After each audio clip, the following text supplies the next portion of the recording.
বাবাদের সাথে হয়েছে, একইভাবে এখন আপনাদের সাথে হচ্ছে। তারপরে আপনার ছেলেদের সাথে করবে বলে 8,500 শিক্ষা প্রতিষ্ঠান বন্ধ করছে। আমি আপনাদের বলবো, মারামারি হানাহানিতে জড়াবেন না। ভোট আসবে, ভোট যাবে। শুভেন্দুবাবু বলছিলেন তৃণমূলকে জব্দ করবে, ডিসেম্বর মাস দেখাচ্ছিলেন। আমিও ভাবছিলাম মনে মনে, ব্যাটাগুলোকে সত্যি জব্দ করা দরকার। যেভাবে দুর্নীতি করছে, চাকরি চুরি করছে, এদেরকে জব্দ করা দরকার।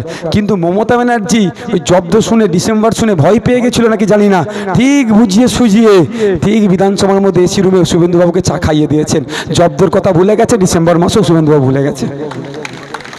আর এই শুভেন্দুবাবুর দলের কর্মীরা যদি ঝান্ডা বাঁধে, আর তৃণমূলের দলের নেতারা তার পিঠের চামড়া তুলে নেওয়ার জন্য হই হই করছে। বলছি নাকি ভাই? সুজন চক্রবর্তী সিপিএম এর বড় নেতা, পার্থ চ্যাটার্জি চাকরি চোরের সাথে বসে এসি রুমে গল্প করছে, কোনো সমস্যা নাই। দিলীপ ঘোষ বিজেপির নেতা, কুণাল ঘোষ তৃণমূলের নেতা, তারা এক জায়গায় বসে কেক কাটছে, কোনো সমস্যা নাই। দিলীপ ঘোষ আর কীর্তি আজাদ, একজন বিজেপির প্রার্থী, একজন তৃণমূলের প্রার্থী, তারা কোলাকুলি করছে, তারা হাক করছে, কোনো লড়াই নাই। সিপিএম এর নেতা তন্ময় বাবু, বিজেপির নেতা সজল বাবু, তারা কোলাকুলি করছে, তারা হাক করছে, কোনো লড়াই নাই। লড়াইটা কাদের? বুথে।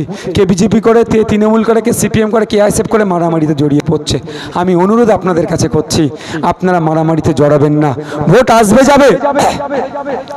নেতারা ফ্লাইট ছড়ে দিল্লি যাবে, নেতারা এসি ট্রেন ধরে দিল্লি যাবে। আপনি আমি যদি মারামারিতে জড়িয়ে পড়ি, ক্ষতিগ্রস্ত কি হবে? বুথের লোকের হবে। নন্দীগ্রামে দেখুন না, এখন শুভেন্দু বাটার নামে দোষ চাপিয়ে দিচ্ছে মমতা ব্যানার্জি, আবার শুভেন্দু বাবু এদের নামে বলে দিচ্ছে। কিন্তু যে 13 জন না কজন মার, 13 জন তো না 11 জন যারা শহীদ হয়েছিল, যারা মারা গিয়েছিল, তাদের এই বছরে একটা দিন আমি দেখেছি খুব রেষারেষি করে।